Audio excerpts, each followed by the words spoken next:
Come along with me while I prepare some sourdough blueberry bagels and our version of cream cheese.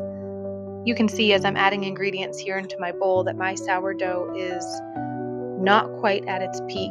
It was pretty runny and not as bubbly as I would like it to be, but I have a very established starter. I've had it in my kitchen for the last 8+ years, and it's fed every week and it's pretty strong. So I'm not too worried about using a perfectly bubbly sourdough starter because I know after it sits on my counter all night long and ferments, it will become active again and it'll get these bagels just where they need to be.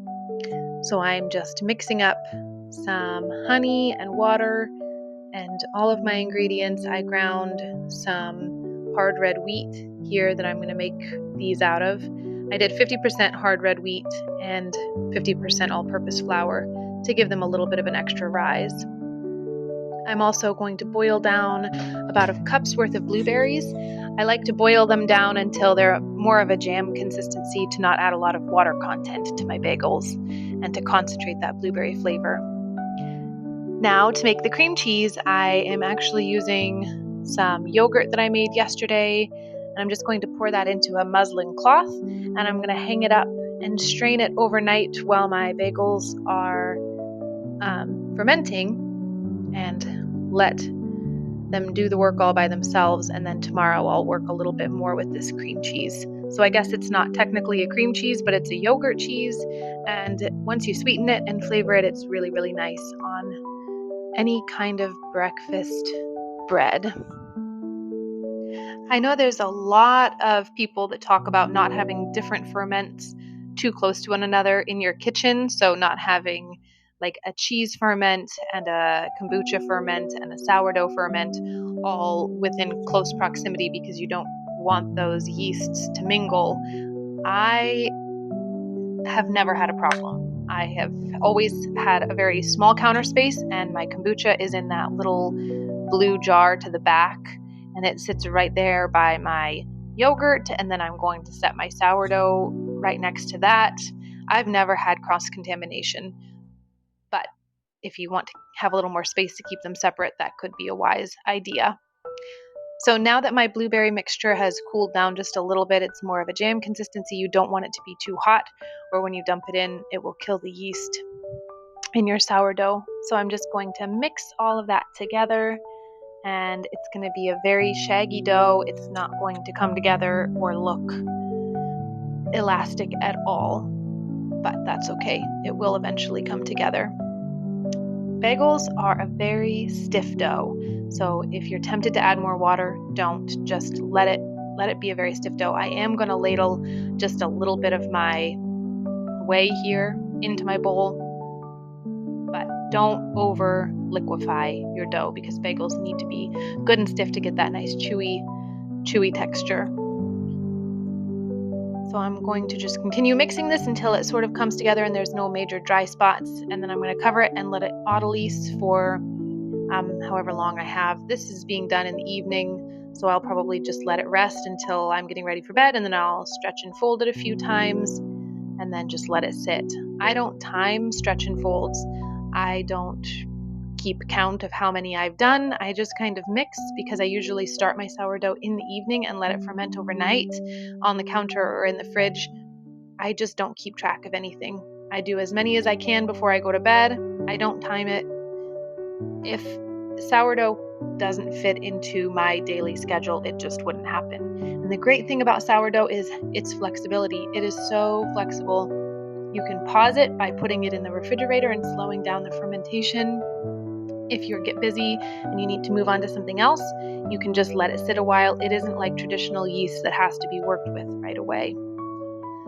So here I am in the morning taking down my cream cheese, and I'm going to get it out of the cloth and doctor it up just a little bit. It smells and looks wonderful. It's a nice creamy consistency, and that will be delicious on our bagels. I am going to add a little bit of a pinch of salt, like Himalayan salt, some vanilla, and some honey. and that will just make it a nice creamy flavor. Sometimes we like to add blueberry jam or strawberry jam to this, and that makes it a nice flavored cream cheese, but this time I just wanted it to be basic since we're putting it onto our lemon blueberry bagels. I think total time so far into this breakfast, between mixing up some dough last night, which took a little bit longer to boil down the blueberries, but actual hands-on time to hang the cream cheese and to mix up my bagel dough, I'm probably not even at 10 minutes with stretch and folds and all of that. So if you're intimidated by food from scratch or sourdough or cheese making or any of that, these are great things to start with because they do not take a long time. I don't think that real food should take a long time. I think it should be pretty accessible. And once you get a rhythm down with it, it really doesn't add much to my day. These are things that I can mix up in the evening after kids go to bed or while they're getting ready for bed. And I know that they're going to have a nourishing, delicious breakfast. A couple of breakfasts. This will probably feed us 2 meals. And it didn't take me a whole lot of extra time. So I'm just going to go ahead and divide up my dough here, and I'm going to make them. These ended up being a little bit on the large side, so next time I'll probably make this into, how many do I have here? 1, 2, 3, 4, 5. Probably make these into 10, but they worked out just fine. So I'm going to divide them and give them good tension space and poke the hole in the middle, stretch them out just a little bit, and keep them going. Again, if it's taking too long to make real food in your kitchen, maybe you just haven't found the right hacks yet. Or maybe you just need to stick with it for a little bit longer because eventually it falls into a rhythm and a routine. And I prefer making sourdough because of the flexibility that it gives me to not have to jump whenever my dough is risen. It has so much extra give to pop it in the fridge or to let it sit overnight or any of those things. So I have thoroughly enjoyed finding a sourdough rhythm in my kitchen. When I first started making food from scratch and really getting used to feeding a family and cooking 3 meals a day, I relied so heavily on other people's systems and what works for them and reading recipes and just over stressing how to make 3 meals from scratch every single day instead of allowing time to just let myself fall into a rhythm with it. What I did not manage to record here coming up is that after these rose for about 45 minutes to an hour, I filled a big pot with about a gallon of water and I put a little bit of molasses and some baking soda in the pot and brought it to a boil. And I went ahead and boiled these bagels before I baked them. So about 30 minutes per side, 30 seconds per side, I boiled them and then put them back on my baking sheet and baked them in the oven at about 375 until they were golden on top.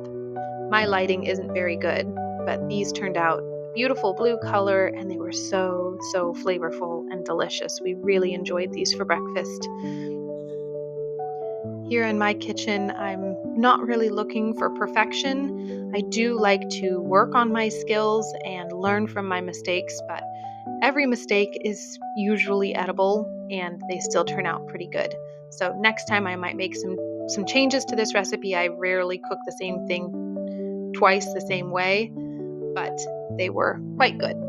And we're going to just serve them with some scrambled eggs. If you're not familiar with cooking on cast iron, if you have well-seasoned cast iron, it can be just as nonstick as a regular Teflon pan without the garbage going into your food, that those chemicals leaching into your food. So we're going to just go ahead and get some of our yogurty cream cheese, vanilla cream cheese on our bagels here and start serving everybody up. Fill some bellies and give us a good start. I love that our yogurt cream cheese has probiotics in it so that everybody is getting a good start on their day. And I'm assuming some of my little people will want either ketchup or barbecue sauce with their scrambled eggs. They're not a favorite in my house. We eat scrambled eggs almost every single day, and some days are easier to get through them than others. But as you can see, everyone's very much enjoying their breakfast, and I hope you're inspired to get into your kitchen. Blessings, friend.